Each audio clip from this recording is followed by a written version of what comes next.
नमस्कार दोस्तों, हमारे YouTube चैनल लीजेंड्स मोटिवेशन में आपका स्वागत है और आपके सपोर्ट के लिए बहुत बहुत धन्यवाद। अब हम 1000 सब्सक्राइबर वाले परिवार हैं, तो बिना समय को गवाए चलिए आपके साथ गौतम बुद्ध की शिक्षाप्रद कहानियों को शेयर करते हैं।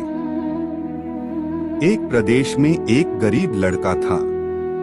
वह लड़का इतना गरीब था कि वह हर रोज कहीं ना कहीं से खाने के लिए कुछ इकट्ठा करता था, लेकिन हर रोज उसका खाना गायब हो जाता था।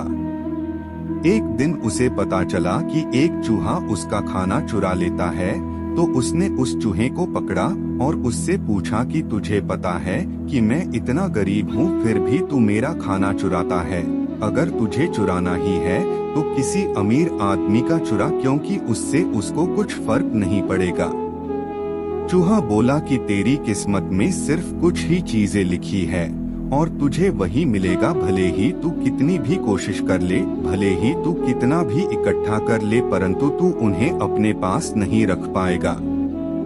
यह सुनकर वह बहुत अचंभित हुआ कि ऐसा कैसे हो सकता है। तो चूहे ने कहा कि अगर तुझे जानना ही है कि तेरी किस्मत में क्या है, तो तुझे भगवान बुद्ध के पास जाना पड़ेगा। वही तुम्हें बता सकते हैं कि तेरी किस्मत में क्या है। वह लड़का भगवान बुद्ध से मिलने के लिए निकल पड़ा।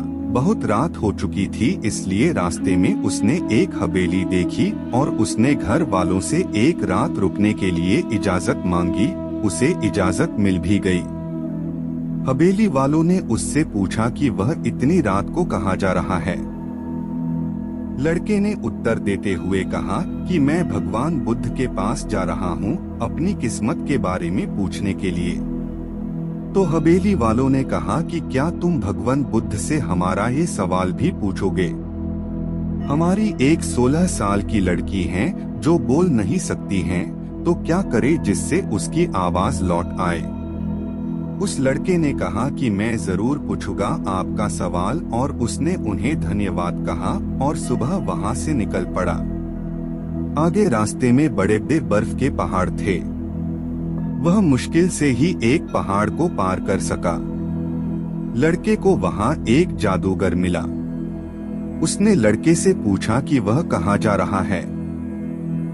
लड़के ने उत्तर दिया, मैं बुद्ध के पास जा रहा हूँ अपनी किस्मत के बारे में पूछने के लिए। तो जादूगर ने कहा कि क्या तुम भगवान बुद्ध से मेरा यह सवाल पूछोगे? मैं हजारों सालों से तपस्या कर रहा हूँ ताकि मैं स्वर्गण जा सकूँ, और मेरे अनुभव के हिसाब से अब तक मुझे स्वर्गण चले जाना चाहिए था। तो मैं स्वर्गण में जाने के लिए ऐसा क्या करूँ? लड़के ने कहा, ठीक है, मैं आपका सवाल पूछूंगा। उस जादूगर के पास एक छड़ी थी जिसकी सहायता से उसने उस लड़के को बर्फ के पहाड़ों के उस पार पहुंचा दिया। जब वह आगे बढ़ा तो उसके सामने एक बड़ी चुनौती थी।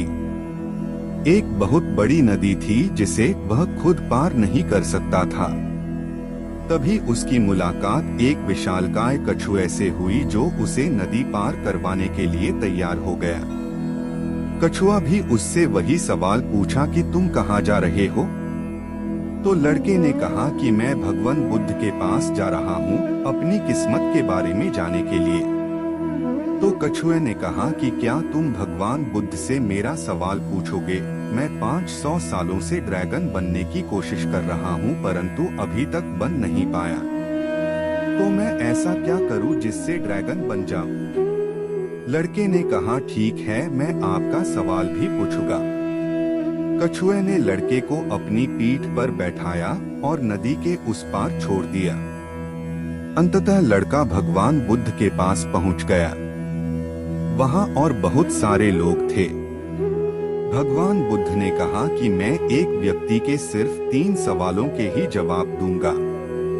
लड़का एकदम अचंभित हो गया, क्योंकि उसे तो 4 सवाल पूछने थे। वह सोचने लगा कि उसे कौन से 3 सवाल पूछने चाहिए। उसने कछुए के बारे में सोचा कि कछुआ तो 500 सालों से ड्रैगन बनने की कोशिश कर रहा है, और वह जादूगर तो 1000 साल से स्वर्गण में जाने की तपस्या कर रहा है, और वो लड़की बिना बोले कैसे अपनी जिंदगी गुजर सकती है। फिर उसने खुद के बारे में सोचा कि मैं तो सिर्फ एक गरीब भिखारी हूँ, मैं तो भीख मांगकर भी अपनी जिंदगी गुजार सकता हूँ, पर कछुआ, जादूगर और लड़की की समस्या मेरे समस्या से बहुत ज्यादा बड़ी है। इसलिए उसने उनके 3 सवाल भगवान बुद्ध से पूछे। भगवान बुद्ध ने जवाब दिया कि कछुआ 500 सालों से ड्रैगन बनने की कोशिश कर रहा है, परंतु वह अपने कवच को छोड़ने के लिए तैयार नहीं है। जब तक वह अपने कवच को नहीं छोड़ेगा तब तक वह ड्रैगन नहीं बन सकता, और वह जादूगर 1000 साल से उस छड़ी को अपने पास रखे हुए हैं। वह छड़ी उसे स्वर्गण में जाने से रोक रही है। अगर उसे स्वर्गण में जाना है तो उसको वह छड़ी त्यागना होगा, और जब उस लड़की को उसका जीवन साथी मिल जाएगा तो लड़की बोलना शुरू कर देगी। उस लड़के ने भगवान बुद्ध को बहुत बहुत धन्यवाद बोला और वहां से रवाना हो गया। वह दोबारा कछुआ के पास गया और बोला कि बुद्ध ने कहा है कि अगर तुम ड्रैगन बनना चाहते हो तो तुम्हें कवच को छोड़ना होगा। जैसे ही कछुए ने कवच उतारा, उसके अंदर कीमती मोती थे। कछुए ने वह मोती उस लड़के को दे दिए और वह ड्रैगन बन गया। उसके बाद लड़का जादूगर के पास गया और उससे कहा कि अगर तुम्हें स्वर्गण जाना है तो तुम्हें यह छड़ी त्यागनी होगी। उस जादूगर ने भी अपनी छड़ी उस लड़के को दे दी, और उसके बाद वह लड़का उसी हवेली में गया जहां उसने रात गुजारी थी। जब वो वहां पहुंचा तो वह लड़की उसके सामने आई और बोली, उस रात तुम ही हमारी हवेली में आए थे ना? और उसने उससे विवाह किया। इस तरह उस लड़के को पैसा, ताकत और सुंदर जीवन साथी मिल गई। कहानी से शिक्षा मोरल: जिंदगी में कुछ पाने के लिए हमें कुछ त्यागना पड़ता है। अपनी जिंदगी में कुछ बड़ा करने के लिए हमें कुछ त्यागना होगा, तभी हम कुछ हासिल कर पाएंगे। समुद्र का जहाज सबसे ज्यादा सुरक्षित किनारे पर ही होता है, पर जहाज किनारे पर रहने के लिए नहीं बना है। बीच समुद्र में लहरों को चीरते हुए आगे बढ़ने के लिए बना है। इसलिए आपको जिंदगी में कुछ बड़ा करना हो तो आपको मुश्किलों का सामना करना ही पड़ेगा।